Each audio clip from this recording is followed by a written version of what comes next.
Já deixa o seu recado. Se for falar de amor, procura o Roberto Carlos. Se for falar de romance, ela procura Ronaldo. Mas elas preferiu Luan, que é um homem cachorro e na cama é depravado. Ó, pergunta assim, ó. Tu tá triste por quê?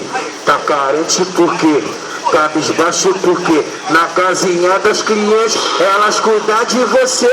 Tu tá triste porque tá carente porque cabisbaixo porque na casinha das clientes elas cuidam de você.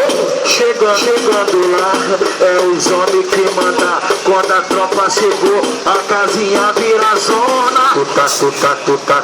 Tu tá triste porque tá carente porque cabisbaixo porque na casinha das clientes elas cuidam de você. Tu tá triste porque tá carente porque cabisbaixo porque na casinha das clientes elas cuidam de você. Eu também tava cedo pra lá, pô.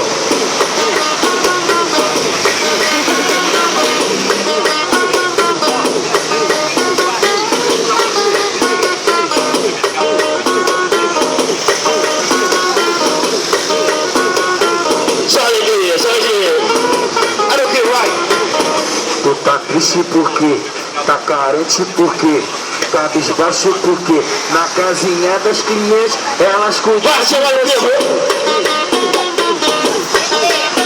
Jogar no YouTube mais tarde.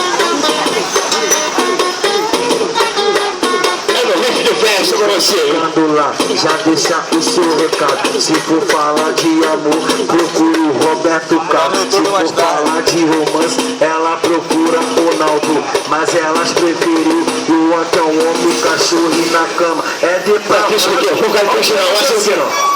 Tu tá triste porque tá carente porque cabisbaixo porque na casinha das clientes cuidar de você. Tu tá triste porque tá carente porque cabisbaixo porque na casinha das clientes elas cuidam de você.